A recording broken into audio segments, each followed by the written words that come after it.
Здраво, ова е 391-то издание на Видеологија со Златко Ѓелевски, дигитален краток осврт за актуелни филмски остварувања, односно спонтана критичка анализа која е збир на први впечатоци илустрирани со подвижни слики.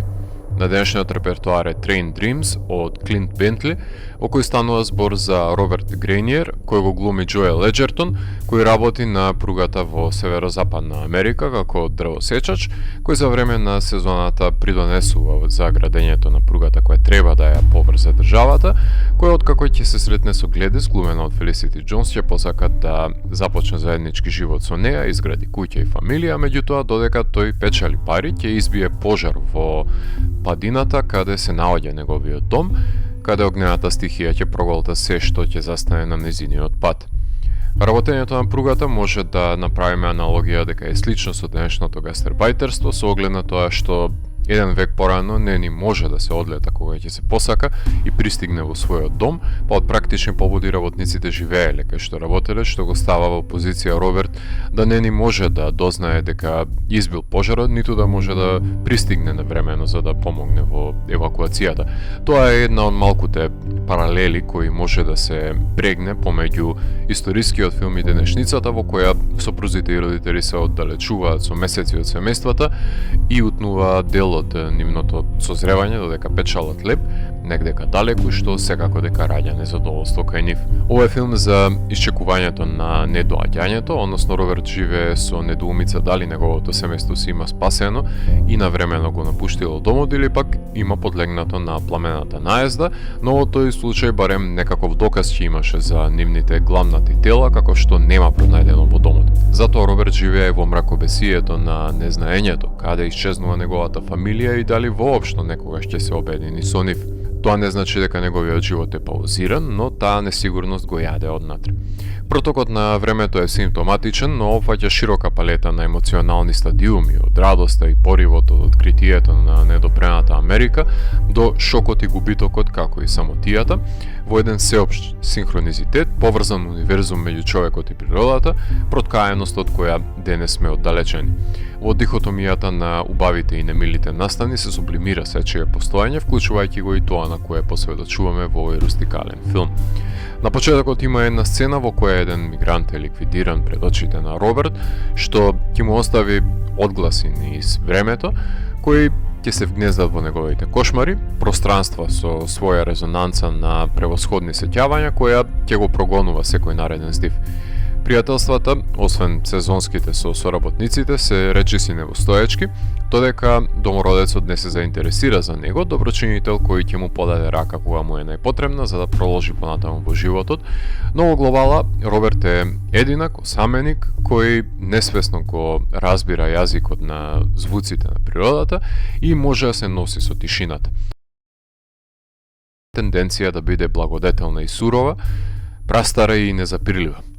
Режисерот заедно со Грег Кведар ја адаптираат истоимената новела од Денис Џонсон, започнува со романса засадена во вестерн и завршува како еден разорен екзистенцијален прогон.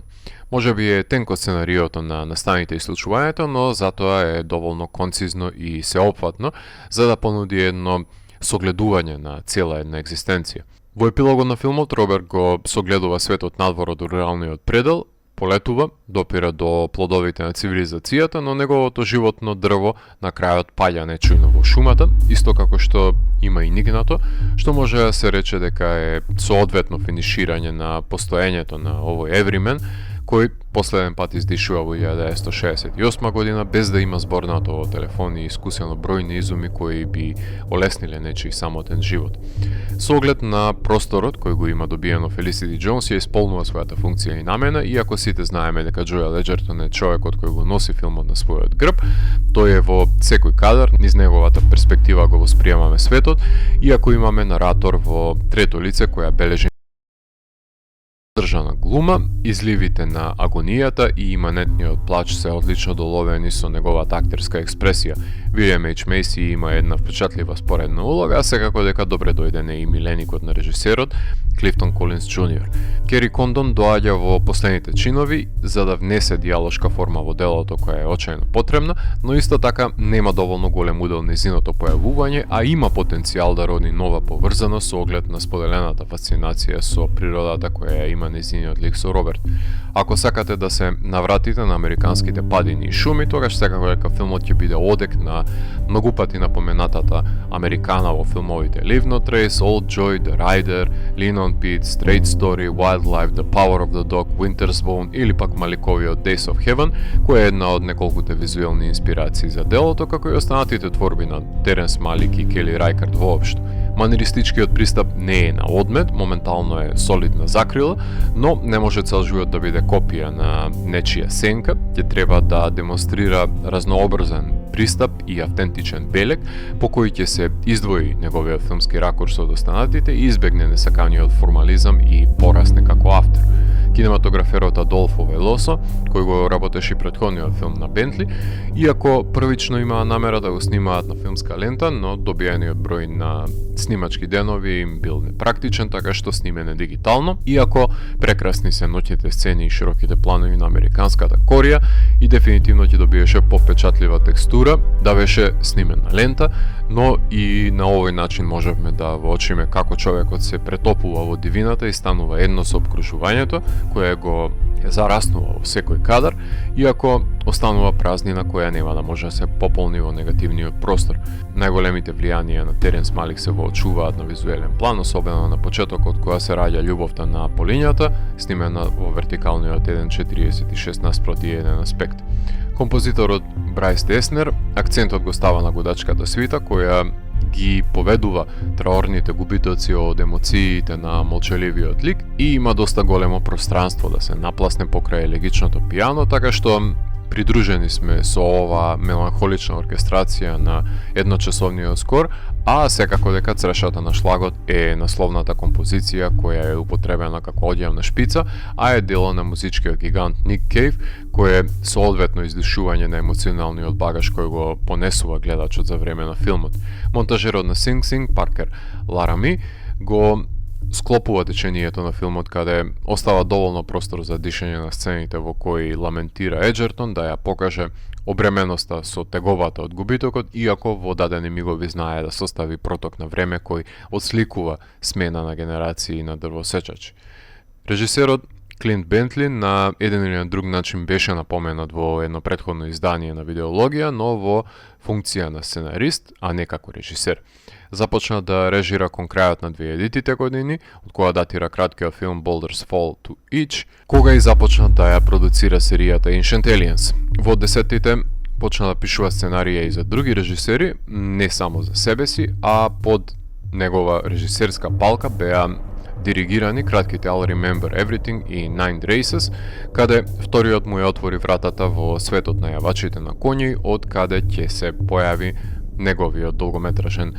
проблесок, дебитот Джоки, во кој возрастен јавач на коњи на залезот на кариерата се обидува да зграбчи уште една титула во мигот кој се појавува помладок во фелата, кој посочува дека е негов син. Филм кој беше прикажан и награден на Sundance, а потоа се здоби и со номинации за независен Спирит и Сателит, стекнувајќи го вниманието на овој режисер во подем од американската независна сцена. Сценарист е на филмот Sing Sing, а исто така е сценаристи на филмовите Нар и Saturn Return, кој ќе ги режира Грег Кведар, ко-сценаристот на Train Dreams, потоа исто така е сценаристи на филмот кој ќе го режира Откритието на Шон Бейкер Саймон Рекс, така што соработува со останатите автори од американската инди сцена. Тивките ранливи и медитативни филмови на виделина ги вадат нивните чувствителни природи и при тоа се изложуваат на заборавливост кај гледачите кои гледаат со очи, а не со срце, кои сакаат спектакл, а добиваат споро согорување во муралот на едно постојање, при тоа занимарувајќи го амалгамот на севкупната убавина и агонија добиена одеднаш, што па значи дека филмот на моменти страда од празен од по клучниот шок, што се должи на малку теченители во колоквијалната миниатура. Проретчено е дејствието што сепак може да доведе до занемарување на клучните мигови, тежиштата во економичната целина, па штом нема сцени за паметење, ќе мора да се присетиме на филмот преку неговата емоционална тежина. Филмот имаше своја самостојна премиера на Sundance вон селекциите, а потоа се прикажа од Торонто и Вудсток, Ванкувер, BFI, EFI, Стокхолм и на останати бројни филмски фестивали пред да заврши на платформата на Netflix, која го купија директно од Sundance.